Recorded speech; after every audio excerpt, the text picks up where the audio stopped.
Yo, balik lagi sama gue di channel Bernardin. Dan ya, pada kesempatan kali ini gue akan mengupdate lagi ya untuk market crypto, khususnya ini untuk Bitcoin dan Bitcoin dominant setelah rilis data CPI tadi malam gitu ya. Dan ya, ini terakhir saya update untuk prepare ya CPI. Ini sekitar 1 hari yang lalu, dan after CPI sudah keluar, di sini market malah balik fear, teman-teman. Ya, balik fear lagi untuk sentimennya ya, fear and indexnya.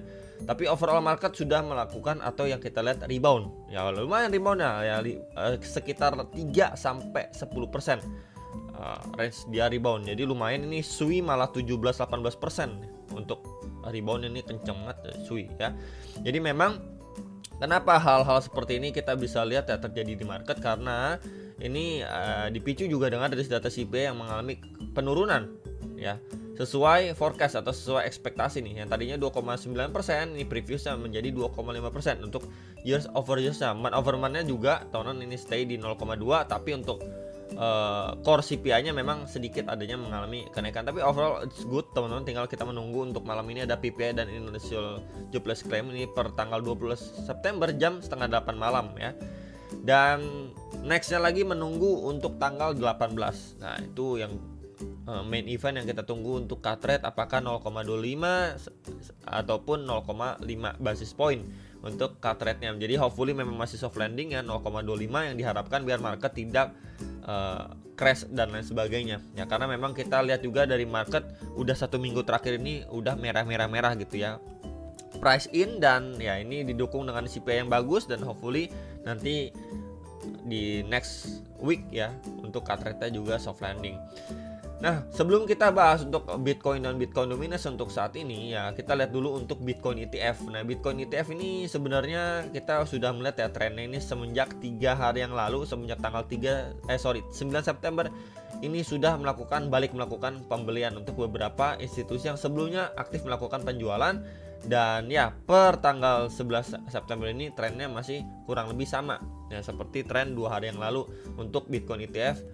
Bagaimana perilaku dari institusi melihat perkembangan pasar saat ini gitu ya. Walaupun memang adanya penurunan untuk data CPI, nggak semerta-merta mereka langsung borong banyak banget gitu, nggak juga, karena masih balik lagi masih menunggu untuk main event di tanggal 18 gitu ya. Jadi memang ini agenda penting, dan nggak cuma kripto sebenarnya, itu akan berdampak ke overall market ya, mau saham kayak dan lain sebagainya. Nggak ada kabar yang kurang bagus sebenarnya ya untuk Indodax ya, dimana ini adalah salah satu exchange kripto di Indonesia, teman-teman. Di sini bukan diduga lagi ya, ini kabarnya memang sudah dikonfirmasi kalau memang dia ini mengalami peretasan atau kena hack lah, kurang lebih seperti itu.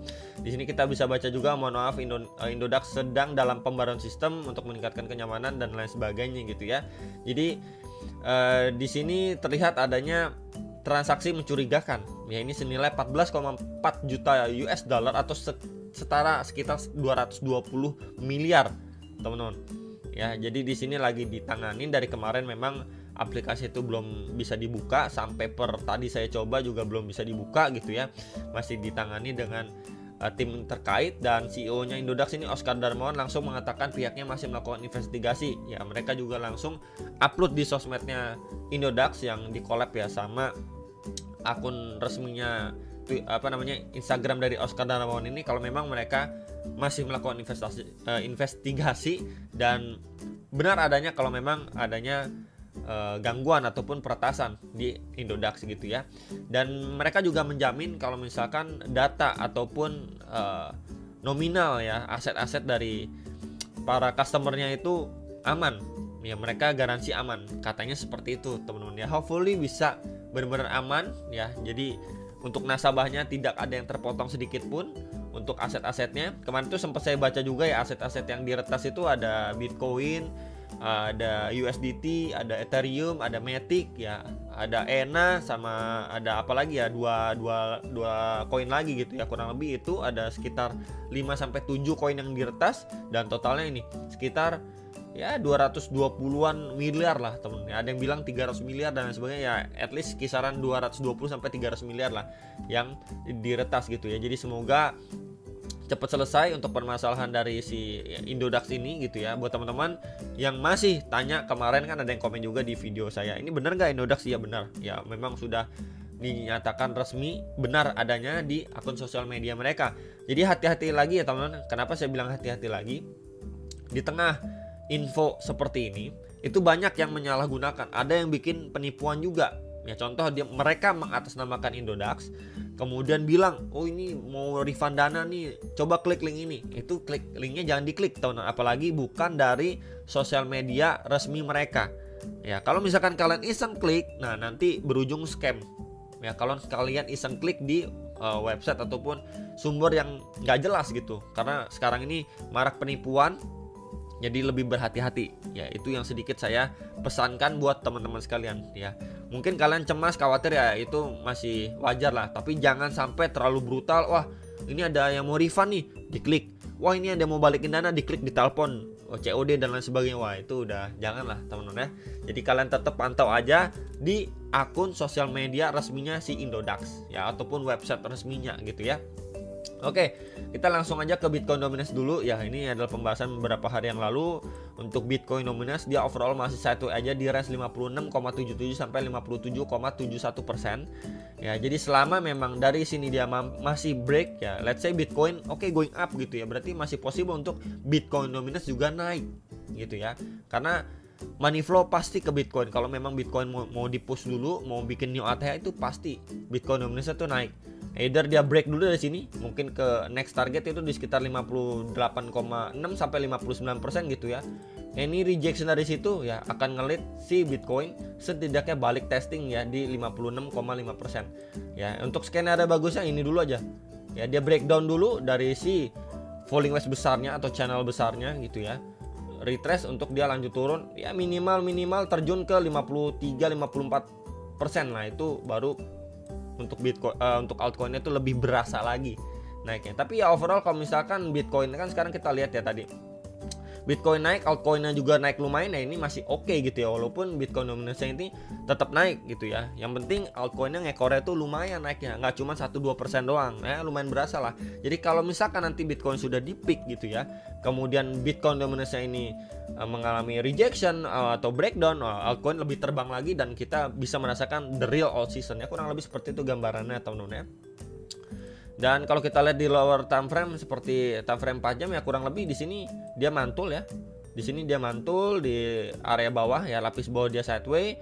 Kemudian dia membuat range dan ini break lagi ya, kurang lebih movementnya mirip-mirip dengan Bitcoin nih. Kita bisa lihat lagi nih, klasifikasi yang lebih detail lagi.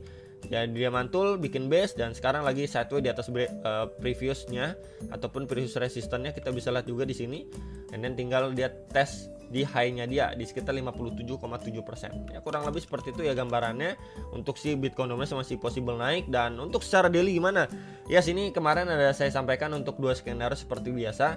Kalau memang untuk rilis data CPI-nya itu jelek gitu ya, dia reject untuk dia testing ya sampai box hijau di sekitar 54.800-an dolar. Dan ya ini sempat bikin tail candle walaupun sampai 55.500-an, closingnya di atas bagus banget teman-teman, tapi masih ketahan nih di atas di bawah EMA 21 garis warna biru ini ya. Jadi possible adalah dia udah naik, reject, memang tes nih di box putih ya, good scenario untuk lanjut naik. Next target di box kuning merah ini di sekitar 58.700 sampai 59.000 dolar, itu possible dicapai untuk si Bitcoin. Once dia break dari sini masih sama ya seperti pembahasan sebelumnya ya, dia break and retest untuk ngetes setidaknya ke level 60.000 sampai 61.000 dolar nih untuk si Bitcoinnya. Yang nanyain progres Bitcoin gimana secara daily ini ya masih cukup clear. Once dia up, reject ya, testing area bawah untuk lanjut naik ya, kurang lebih seperti ini teman-teman. Nah more or less seperti ini gambaran untuk si Bitcoin posisi saat ini. Sama di sini adanya juga trendline resistance yang lagi di testing. Jadi di sini adanya converge of resistance, adanya trendline dan juga previous SNR untuk si Bitcoin secara daily time frame. Tinggal kita melihat dia break and retest untuk ngejar previous high-nya lagi gitu ya. Untuk secara daily so far so good ya, didukung dengan rilis data CPI. Masih nanti malam ini ada PPI juga dan di minggu depan itu ada cut rate gitu ya. Jadi semoga market ini ya benar-benar pulih dulu lah gitu ya. Altcoin terutama, karena altcoin itu benar-benar kegerus ya. Minus 50%, 80% ya, benar-benar orang yang udah cicil-cicil di awal tahun ini, di akhir tahun kemarin itu udah balik ke harga previousnya, bahkan udah di bawahnya lagi gitu ya. Benar-benar sadis untuk altcoin ya. Semoga benar-benar bisa pulih. Kemudian kalau kita lihat untuk si Bitcoin ya, time frame kecil, kita bahas dulu untuk time frame 1 jamnya deh. 1 jamnya sebenarnya ini kemarin dia udah breakdown, dan memang seperti pembahasan saya di video kemarin, ini adalah next area target yang peluangnya divisi itu cukup besar ya, di sekitar 56.300-an, dan di bawah ini di 55.800-an dolar, dan ini udah ke achieve dia dua-duanya. Once dia tes di sini ada yang mantul, kemudian drop, tes lagi area bawah, kemudian mantul ya. Ini outlook yang belum saya ubah-ubah juga dari video kemarin, teman-teman. Jadi ya hopefully bisa terbantu lah sedikit banyaknya untuk outlook yang ini. Dan ya benar, karena didukung dengan risk data yang bagus, dia up ya. Di sini adanya V-shape recovery, teman-teman. V-shape recovery, kemudian adanya reject kecil ya. Di sini korektif juga, kita bisa lihat terbentuk seperti sebuah channel ataupun mini falling wedge, and then dia another break lagi ya untuk si Bitcoinnya. Next area target kita bisa pantau area sini dulu ya, di sekitar 58.400 sampai 58.800 dolar, and then next target di box hijau. Nah, ini di Fibo atau retracement 1,6, dimana terakhir kali saya tarik ya dari swing high ke swing low terakhir untuk si Bitcoin, and ya here we go. Di sini kita mendapatkan areanya ya di sini. Ini di sekitar 59.300 sampai 59.700-an dolar. Jadi sudah cukup clear untuk area-area target si Bitcoin yang possible sekali untuk ya bisa dibilang jangka pendeknya yang akan dicapai atau divisit setidaknya sama si Bitcoin. Ya jadi memang untuk biasa saat ini ya setidaknya dia naik dulu ya, baru diperhatikan untuk beberapa area target. Kalau misalkan dia reject ya akan testing ke previous SNR-nya dia untuk si Bitcoin ya. Jadi overall untuk move-nya si Bitcoin ini cukup clear. Ya sekali lagi ini adalah previous SNR-nya dia. Ya di sini juga masih bisa kita pantau untuk teman-teman yang nanyain area target si Bitcoin ya. Untuk jangka pendek clear, dia naik dulu teman-teman. Ya either nanti dia, ini coba saya geser ya biar lebih enak lihatnya.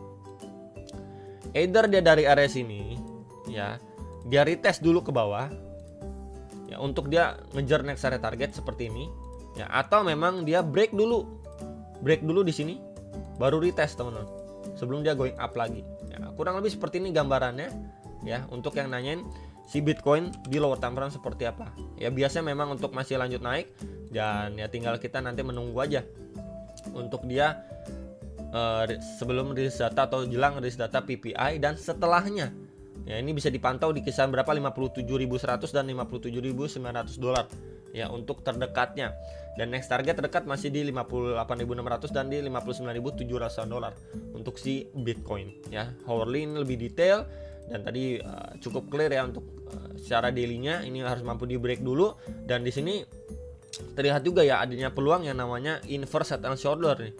Ini satu, ini dua, and then ini ketiga ya. Kemudian pas banget dengan trendline resisten ini adanya neckline-nya dia ya. Jadi kalau misalkan diukur dari pattern lah ya, kita ukur pattern ke neckline, once dia break gitu ya, biasanya kan target maksimal berapa, dan di sini pas ya di 64.000 dolar nih. Nah ya, ini pas banget di 64.000 dolar target maksimal kalau berbicara secara chart pattern. Dan kita lihat di bigger time frame-nya juga ya, di sini seperti adanya the big double bottom teman-teman ya. Ada neckline pas juga di sini di 64.000 dolar ya. Jadi itu bisa diperhatikan untuk another perspektif, another skenario yang nanyain untuk si Bitcoin. Hopefully bisa terbantu. Jangan lupa analis kembali sebelum make decision atas transaksi masing-masing. Sampai jumpa untuk next video.